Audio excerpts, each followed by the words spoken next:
because right now they don't have too much against him. Like OD can be fine, especially when he picks up a Hex, but that's more of a late game thing.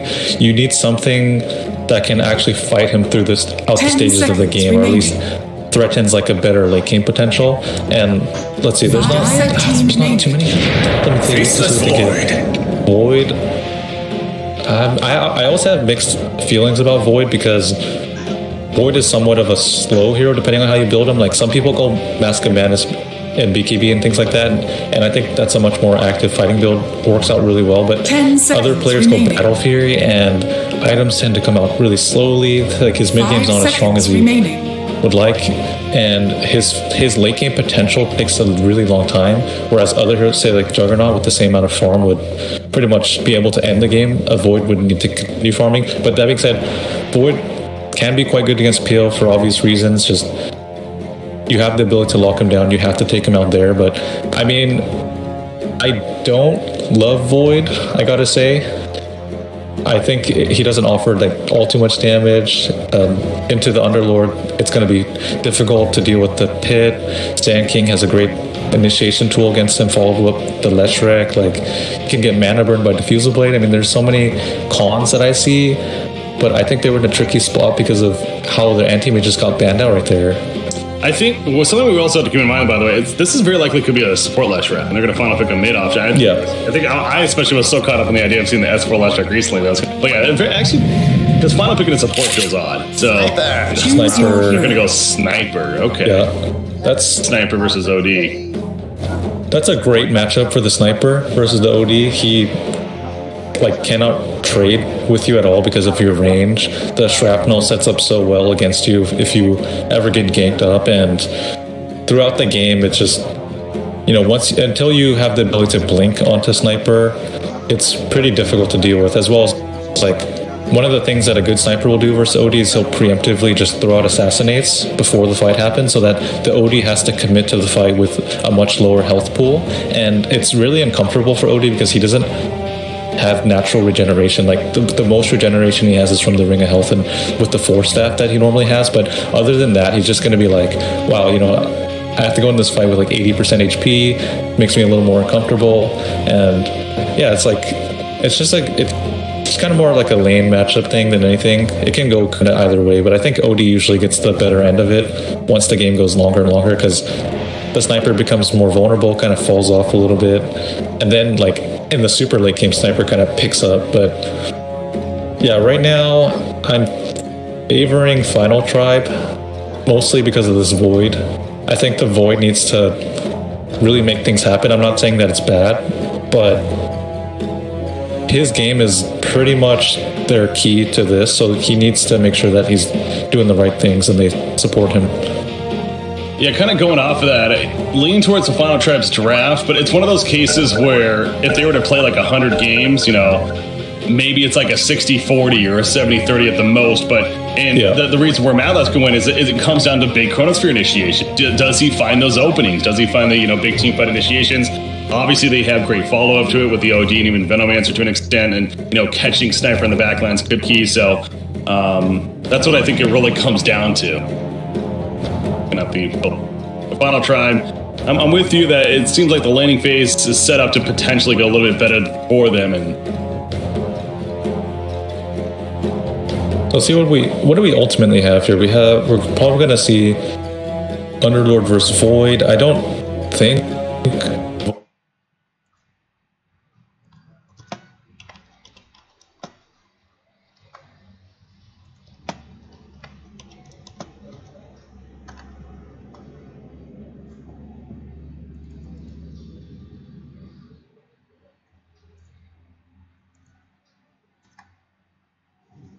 Sometimes be a liability where you just chain feed because of how vulnerable he is. He's much too squishy to really play like the other 5 positions. His lane supporting is not the most amazing. Like he'll always need a setup or some kind of follow. Like he'll need tanking to start the fights or whatever. And yeah, in the team fights, kind of a free kill, I would say. That's it, man. You know, as a caster, it just like kind of reminds me of like, I can only imagine what it's like.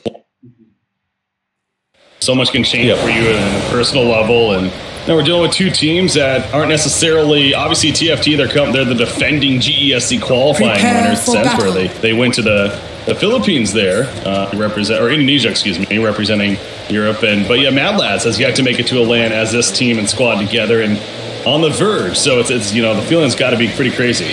But kind of blacking that out though, forgetting about that. It's just another game of Dota. Done a great you ultimately have to look at it. We would love to see either of these teams qualify. It's just like Sind on land, but TFT looking pretty promising. They're at the upper echelons of EU Dota right now. Only lost to OG recently, besides this last Mad Lad series, and they have attended LANs in the past few months and actually got a couple upset games. So there's a lot of potential for this team to show up. But I think there's a lot of fan favorites here on the Mad Lad squad. Of course, yeah, there you go. Big name players, of course. The one like Cinderin, Zoo, and crew. So, at this point, I'm just reading out their whole Madara and maybe not. All the players definitely have some fan. Definitely. No smoke plays this time. We've been noticing that a bit happening in the series, but here's game number 5. Now their team going to go for a smoke gank early on. The battle begins. Frost get this top round. Yes, he 3-1. Great. TFT here. Frost, he will have to get doppelganger. He doesn't mind it too much. Doesn't really need one skill or the other at level 1. It's interesting that because of the way that they remove tangos, like one tango, it hurts the 4 position a lot the most, because with the combination of that and the boots being 500 gold, it's like if you start with boots on Sanking, for example, you have boots and 3 tangos, it doesn't feel great. It's like having this oov and extra healing salve kind of makes you feel a bit stronger than lanes, since roaming is a lot less emphasized these days. Not by a long shot. Going to be him and Venomancer up here at the top lane, and been the theme of this series. You're going to have to be just tuning in, but trial lane's been very popular in this series. But I'm pretty sure every single game we've had some sort of trial lane come about, and sure enough, here at TFT, it's doing exactly that with a stanking Leshrac supporting this Underlord. Cinderin is in a bad spot. He's a little too far up there. And that's going to be first blood in favor of the final tribe. So maybe they didn't know Leshrac was there 100%, but he was.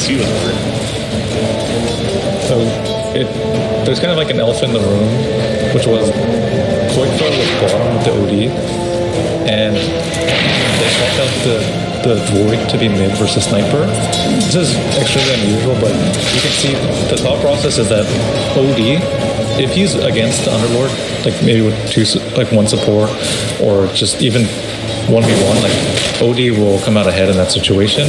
Whereas if he was mid, the Sniper would kind of bully him a bit. I'm not particularly sure how Void does for Sniper, but I'm assuming it's not too bad because he has pretty good armor. He can time walk off some of the significant damage, and his base damage is quite high, so he should be able to deny. Nature's blasted core. Poikfo goes down top lane. So you mentioned the rotation, but sending OD to the top lane the best option. I mean, it's because of the supports. Like on paper, if he was just first the Underlord, he could stay there every time. But TFT knows that Underlord or Outworld Devour is just such a vulnerable hero that if they just follow him around, he actually has nowhere to go, regardless of the matchup. Underlord may actually end up falling right here. He's standing his ground. He pretty soon knows he's trying to take maybe next time with him, but not going to be the case there. Finally, positive news for Mad Lads. Cinderin, though, did he overextend again? It looks like very likely. He's got a TP, but there's the Leshrac coming in as well with a splitter just in case, so he'll end up falling once again there. And at that point, he was actually up there by himself. Oh, he finds himself back in the bottom lane now, as Underlord is alone, and sure enough, Underlord is going to die again. So the innocent fan, he won't have a TP either this time, so as awkward as that was at the top lane, now maybe OD can finally get some free farm here. This is kind of funny, because like I mentioned, the supports are going to want to follow the OD around, and they did TP down the Lesh, but the thing is that Poikfo is going to start stabilizing because he walked bottom, he had no choice. And now he has the TP, so if they do bring the Sand King bottom, he'll just TP top. And now the support's like, oh my god, you know, like we can't chase him around forever, they're just gonna give up. And then that way he's gonna get the matchup that he wants. Here's here. Too much damage to deal with. He throws up the kill at the last second. So Frost is getting a little bit low Sinner and trying to finish the job. And actually the illusion, I think Sinner got baited there for a second. Chasing after the other illusion, but ultimately Frost gets south and he'll be very healthy and good to go. KZ though, he just TP'd to the top lane. So he doesn't have a TP now for 30 seconds. Yeah, these musical lanes really are something, but the overall is that we have a 2,000 net worth lead for TFT, and both Phantom Lancer and Sniper are having a very good time on the side of the Dire, so that's what you really have to look for. It's really just Faceless Void right now, being played by Madara, of course, for Mad Lads, that is having any positive this early lane. Yeah. It's literally because TFT picked really smart lanes, and Mad Lads always has to react and play defensively against all the pressure. Now that the OD is kind of situated bottom, he doesn't have the matchup advantage because of all the rotations he had to make and how much threat there is. So I would like to see the Sand King come bottom just to put additional pressure on the OD, and then at that point he's just like completely shut down. Bane almost TP to the middle lane, but realized unnecessary as just fell back in time. See? Dusk. Soon. But yeah, even it's CPL up here, you know, in a 2v1 lane now with a Bane Penoman, so you figure that would be annoying, but obviously that hasn't been the case the whole time, and he's actually 24 and 13. He's up there with a Sniper even, still inside. But what? I mean, we can continue musical lanes, but it seems like overall it continues to favor.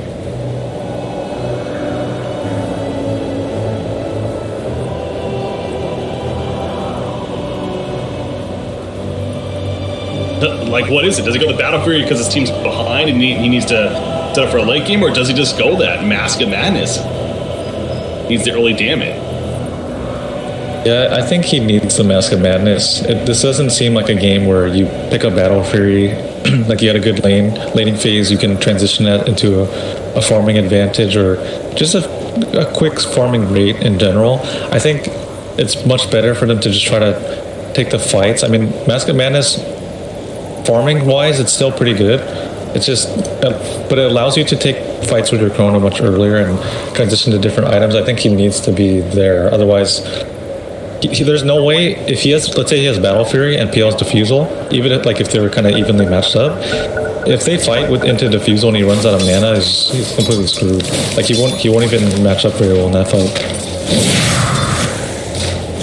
Big decision for Madara to make. Obviously, he's going to want to build up your first, a wand, bring back boots even. So it's going to be a bit before we have that information, but big. Frost is going Battle Fury, so he's changing it up. He's just going for the late game. Caught by Sand King here initially. At this stage, I mean, the sigil has been actually the triangle. But there's somebody rotating over that's Leshrac. Another Bro Strike in 1 second. There you go. Splitter. Next. Lightning Storm. Oh my god. Be next time. You're really sad if you're Kofa now because you're kind of like at bottom lane. You're like, oh, I had the shrine. Wait, my support popped my shrine? Oh crap.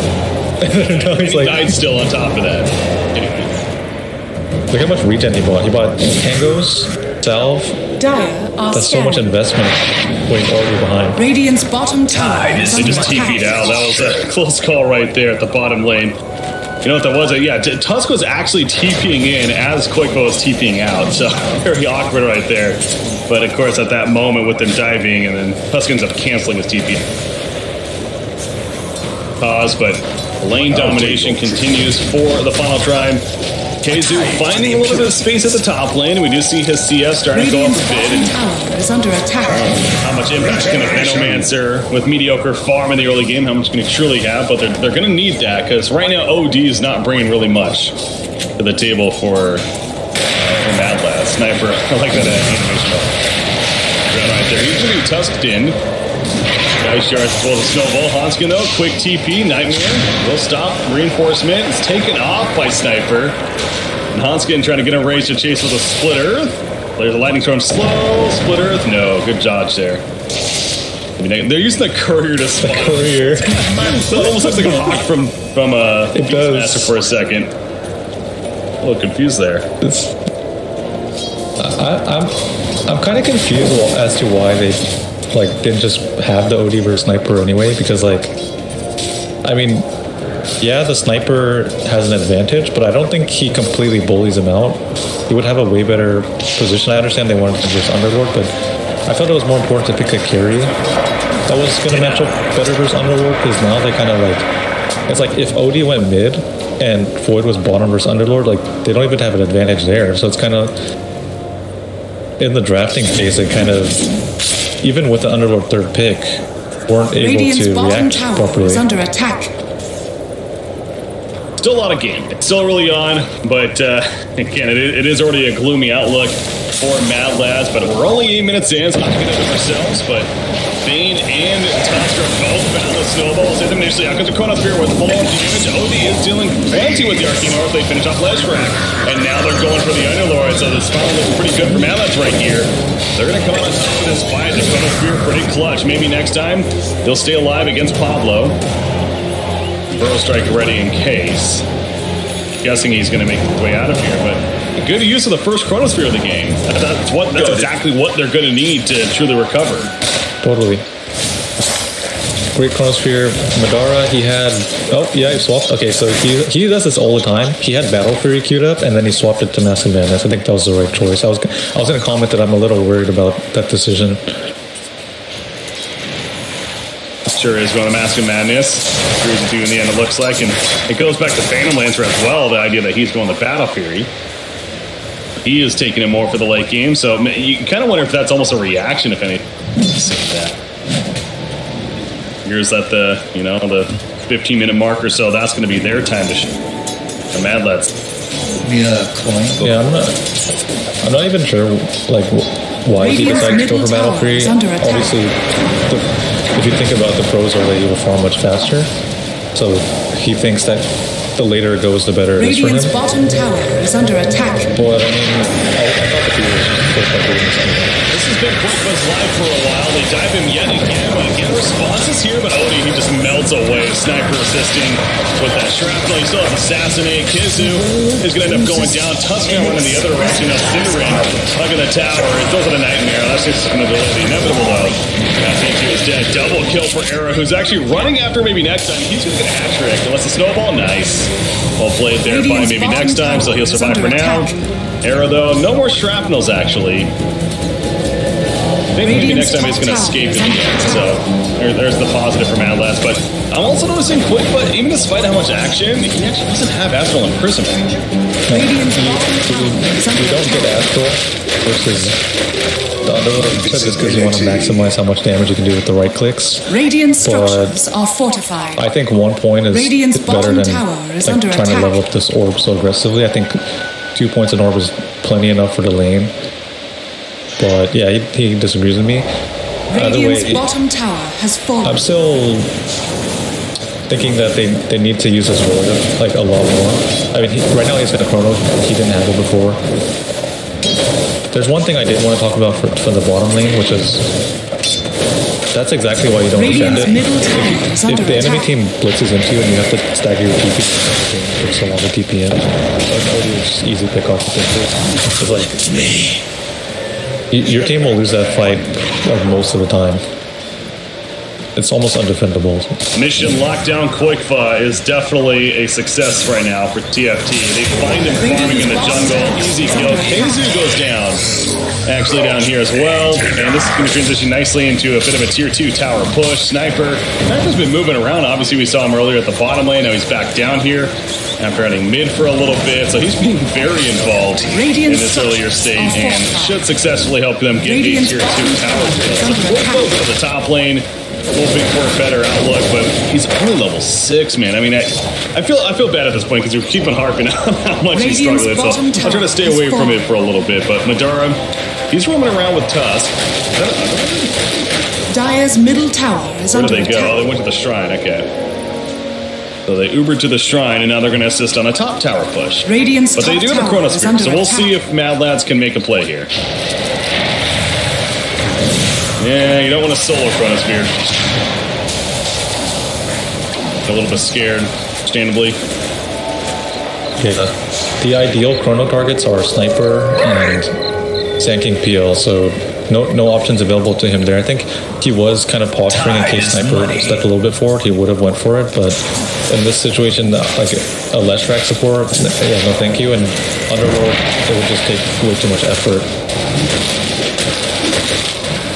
Tier 1, very likely fall in the long run unless Madara has something to say about it. Again, he doesn't have his Mask of Madness yet, though, so we know that he's going for that, but his farm is weak in the meantime, and I know you were talking about that with the draft too, where Faceless Void, he's not a hero that's going to be able to farm that well, at least until he gets those tools online, and it is taking a lot longer than he would like. Even going the Mask of Madness, he doesn't even have at this time. So TFT is they're just full go. They have a 9,000 net worth lead at 13 minutes in. There's no reason why they can't get this tier 2 tower killed now as well here. And go for it. And the scary thing is that they'll be able to Roshan relatively soon, even though it's 13 minutes, and with the Aegis, that's just even more power behind them. I don't think that Mad Lads can even contest that unless they got extremely lucky or a mistake happening. Sniper. Then on by as the war goes down, they'll spot him just running into the trees. H-Stream picked up by Cinder, and no, that's a Solar Chronosphere. Okay, that's enough damage. Fiend's Grip, they want this kill, it's going to be stopped. Oh, and Arrow will manage to survive, and now this is going to backfire Madlass possibly.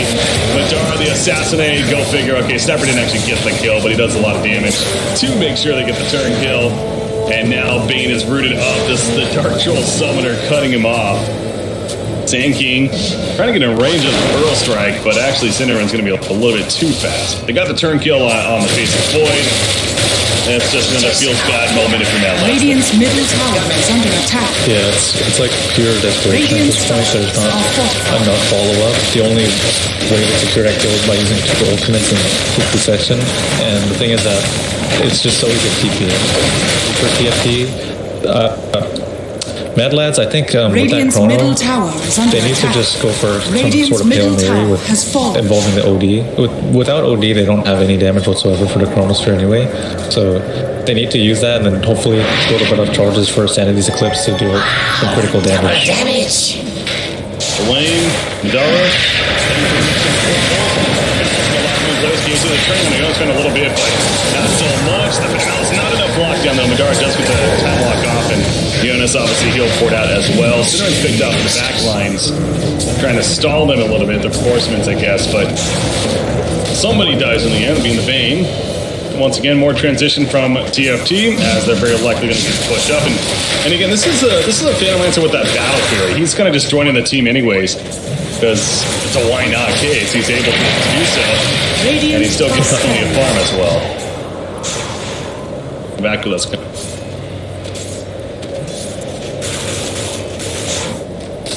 So the openings for Madlands continues to be thin. I mean, 4 staff just about finished for OD.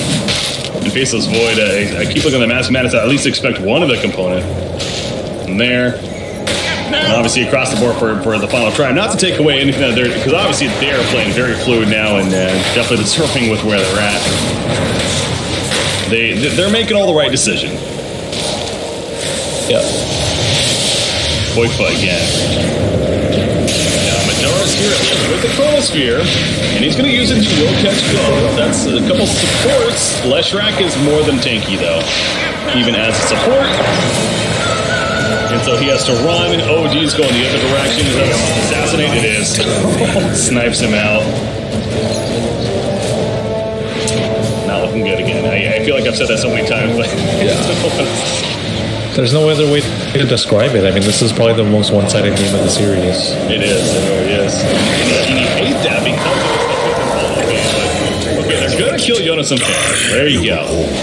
Fiend's Grip, Sanity's Eclipse, everything basically used, but it gets... Radiant's middle tower is under attack. That's... Another tower is going to fall, and you talked about the potential of a corrosion. Very likely after this tier 2 mid goes down. Start thinking about it. Radiant's middle tower is under attack. Support last, what do you think about support last track? We've seen the core last track recently, but I know support last track, specifically Kyle and Complexity has been a big fan of it for a long time. What are your thoughts on this? From what I'm seeing, it's looking quite good. As long as you have the setup, Sand King, Rubik Tusk, anything like that. The Lightning Storm, definitely a really nice change of pace for the hero. Beforehand, people were maxing out the Edict, which was quite good, but he kind of fell behind where he couldn't keep up in the game with form. But Lightning Storm, extremely useful in fights. Both I can pull that up really good. And then he can also push out waves really quickly so that he's able to help his team get map control, play out the wards. And then eventually when he does have Edict, ours go down so fast. So I mean, if you could get the right setup, it seems pretty effective. There's that easy Roshan kill as expected. And speaking of last track, he's assisting for killing Tusk. Got the shards and the snowball. The snowball initially shards. Not gonna work. Lightning Storm maxed out, coming into play to finish the jobs. Sniper with the Aegis. All the outer towers destroyed. Guessing TFT is going to just try to take care of business further and push into the base. Pablo's pushing out the top lane meanwhile. He's not here with him yet. Mandalore, he's feeling pretty unkillable right now. Home with Dominator Hood. Radiant structures. Heal's also in the front line. Not too worried. Chronosphere, it is ready. Faceless Void. Yeah. Get a big one. Call.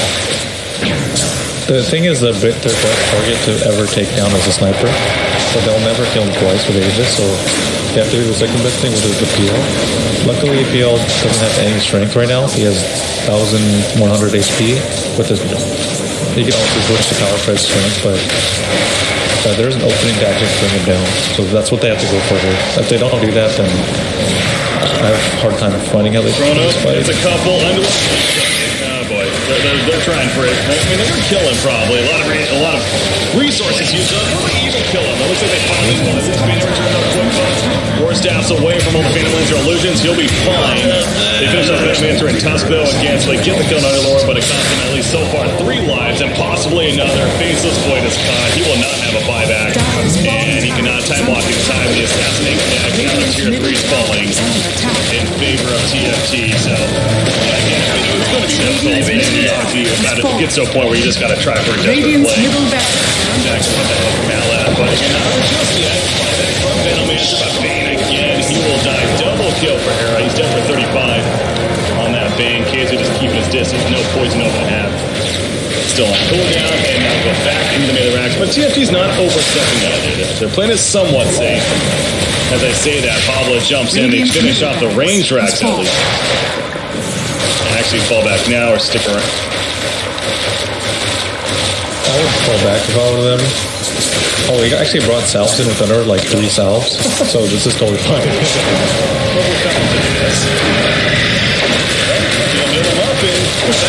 They're definitely going back in. I mean, everyone is up on the Radiant side, but with no Chronosphere, there really is just no hope. They don't have enough lockdown to keep them in place to deal the damage necessary. And so TFT's playing it very safe, but it almost feels like they don't need to. Again, they have a huge lead. The last thing they want to do is be thrown. It's not even about safety, it's just like the snipers that you have to just have to wait. It's kind of stuff. There's the epicenter going off for Pablo. He kills Bane. He dies in return. Though not necessarily the treat you're looking for in your TFT, but the melee racks. It looks like finally is going to go down. And the satisfaction coming out for TFT. Now that's this unit actually start falling back and farming other resources. So of course you also look at the inventories and notice that they're getting much bigger. Yeah. Mask of Madness almost finished. It's almost there. There you go. Rune picked up, Mask of Madness purchased. He needs to go Rapier next item, otherwise there's... That would be sad. Interesting decision. And good luck even getting it. Got it. Yeah. He has his idea. It's Shadowblade into a Mjolnir, but plenty expensive itself. Combo. right now OD is like not half bad. He has the components that which he needs to fight, because normally the other enemy you have right now is a blink dagger. So like he's doing the damage component, not necessarily the. You know, if he can build up enough stacks with the range, there's possibilities. Like he still will be doing quite a bit of damage. Under attack. Dire's structures are fortified. Trying to get their first tower kill of the game. Is under attack. His Mad Last here, 20 minute mark. Pablo setting up. No one's set it for 10 seconds though. I wonder if they are going to try to make a play here. I mean, they already used fortification, so it doesn't look like. Pablo may try to catch somebody TPing out or something. Dire's top tower possibility. You go, maybe the OD, if he sees him, he's not, so never mind. Being very patient. Oh god. As I say that, he goes in. Dire's top tower is under attack. It was like that little invisibility delay. He thought that he didn't actually get him. Well, they kill him. I mean, that's what matters. Fiend's Grip or not, I mean, he kills him. Dire's top tower is under attack. It looks really funky, yeah. It might be funny enough for them to just like start laughing right now and just break the tension, and then maybe just have some higher spirits. Hey, OD's a bit recovered. I mean, he's all 15 years old, so he's actually caught up to the sniper and PL to an extent. What was a horrible start for Koik, but not because of him, just because of the matchup. Yep. Like he's pretty much caught up at this point. Radiant's top I mean, he's below the par, but he's still like something to consider. Like the Underlord doesn't really want to take too many hits and build up the stacks. Like he can definitely do something with this. Has fallen. Bezo Blade purchased by Phantom Lands here, so after that now Radiant's top tower Battle Fury. Happening. Leshrac. Again, this is a main support Leshrac. We're looking at a Yule, Swan, Arcane Boots. Remember queued up next. But the fact that he has a Yules, I mean, that's the biggest thing with that Leshrac, as you were talking about earlier too, is that split earth, you know. It's a difficult stun to land, especially if you don't have a setup that they do with this team, but now if he happens to find somebody by himself, he has 12 with the Yule. Oh yeah. And that's the strength of Lightning Storm Max. You get, I mean, I know they're really ahead, but you can farm so more efficiently. Like you just pass by a neutral camp, you see that clear in a couple seconds, you just go for it. It's not a big deal, and a hero like this will get a little more extra farm. Obviously, it worked a lot better because they were doing this aggro tiling setup, and that's a situation where you can be aggressive. But as far as zoning goes, it kind of sucks as a zoner to safe lane. Send her in the whole sleep and TP out strat. He has spotted him over trees. Faceless Void is down here still, and he got kills. Chance. Sniper, a Hurricane Pike with his own SNY. Maelstrom middle lane. That's a catch on Faceless Void. The epicenter needs to be assassinate. No chance for time. Dead for 38. He has a buyback, but Radiant's bottom tower is under at this point attack. in the game. May have to though. Radiant structures. Like that's exactly what they're doing. Fortification comes out, stalling as much as they can, but yeah, they need a Chronosphere, so I wouldn't be surprised to see that buyback happen. Void. I think what you do here Radiant's is bottom tower is you just have your Venom go in there, and then you just astral when they go on with it, and then that way you'll be in a position to either Nova beforehand or afterwards, and then it starts the fight so that they start grouping up for the chrono. That's like another way to initiate when they don't really have it. Kind of throw them off a little bit, yeah, get them in fight mode of like, oh yeah, there's our target, and then beat them out. I mean, they do save the rack, so much for having to buy back. To be fair, he did it, and in the long run, it proved to be the better decision. At this point, but it goes back to TFT just kind of continues to play this, honestly, very safe. Knowing with what's on the line and how much of a lead they have, I very understandable. Totally. I think that's another like aspect of it that informed the Battle Fury purchase. It's just like it's a lot.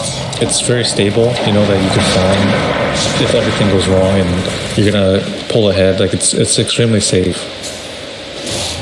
And also, right now Roche is gonna respawn soon, so that's probably the next thing they're gonna wait for, and then they'll go for a push right after that. Over to Roshan. We've got the siege creeps going at it, and actually Mad Lad siege creeps. Oh wow. The job there, and Roshan will respawn in 30 more seconds. Actually up, we'll be around to spot that. Doesn't look like it.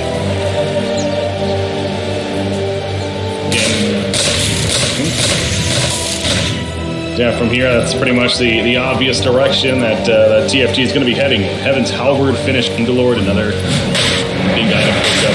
There we go, reduce.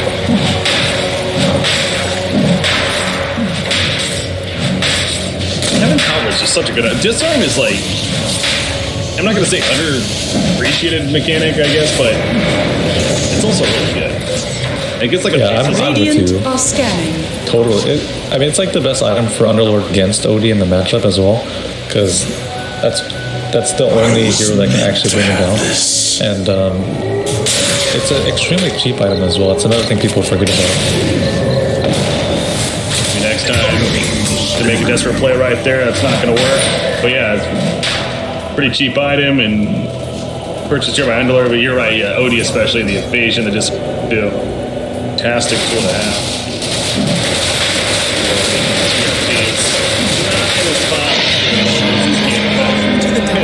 Yep. Since that's probably around like the 19-minute mark, I'll say, according to the graph, their win probably. Yeah, that's really. Yeah, it's actually been at 100. Well, okay, so another important timing to realize here while Venom's dying, I'm sure he'll probably just kill. Yeah. At 30 minutes, they're going to get the double siege wagon spawn, and then Jonas and Fan can actually take another siege creep, so they'll have 3. And then all they have to do is just have the sniper poking from the low ground, the PL just running in, harassing, and then that would be the best way to technically play this push for them. So just get the dominator. Like a shot. TFTs. I mean, like, well, they have one, and it's like at 30 minutes, 2 siege will spawn for the radiant as well. You just take that one, and then you have 2 coming in, so you have 3. Got you. So that's just outcast. 3, almost down. 2, but yeah. Dark are scanning. Push is trying to get in there, but again, things like poison words are smoke. They need to do this. They have to go for PO because he doesn't have Aegis. So you have to kill him in the corner before he can cheese. That's the best way to take the fight. They're wrapping the long way around. That's why they're going to be spotted though by guess who, Leshrac. Probably the worst target that you want to be opening on. This is going to be put under initially. Means we're blocking out Sniper actually. He's out running with our Cleansing Frost comes in with a great burn capacity, but it's a too little too late. Bang is picked up. Sniper still one alive, and it's going to do so much damage. So quick with Pop BKB throws down the hammer, does get the kill on the Sniper, but then he's going to bring Snipe back. He's going to take a Leshrac as well, but down goes OD. Bait is called, indeed it was. Then Leshrac cutting them off, and then a great pit of Malice as well from Jonas. To stop Faceless Boy from getting the girl in front of him. And what was seeming like to be possibly the only chance, and that will officially do it. TFT's going to Thailand. He's playing the GGC. Congratulations. And in that case, it's just short again, but definitely a team with potential here in the European region. But TFT, they're the victors. Yep. Congratulations to the Final Tribe. You guys definitely looked like the strongest team all around in this tournament, and it was a pleasure watching some of your games. You had some great moments, like most notably the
Oman?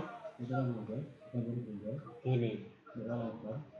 Gue belum ah. Orang kan.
Terus pengen main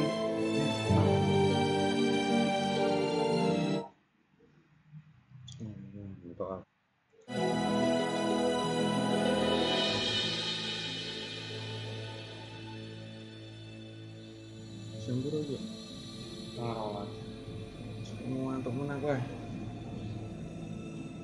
buru ah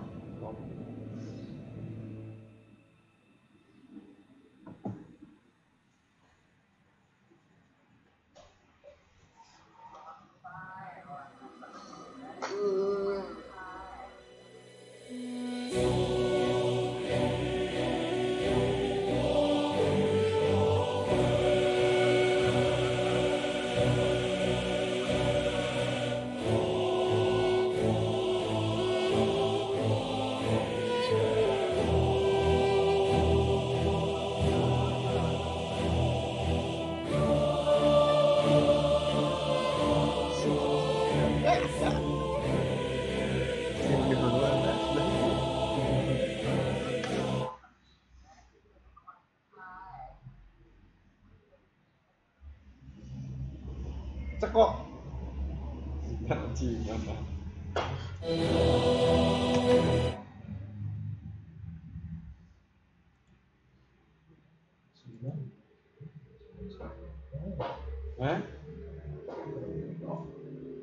Aman? Apa? Minta kok. Ada Pokemon Happy. Oh, ada nih. Apa nih? Bocah Pokemon. Ada game.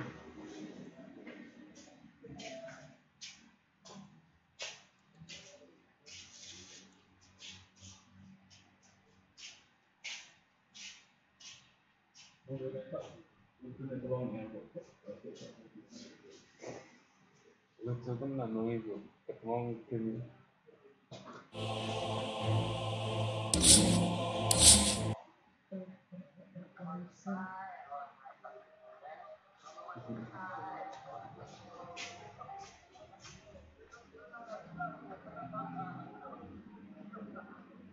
Cium.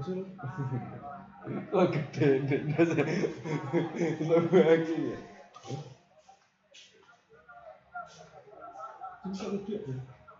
Kado. Iku video pirang iji mbok gabung kono. Tas top.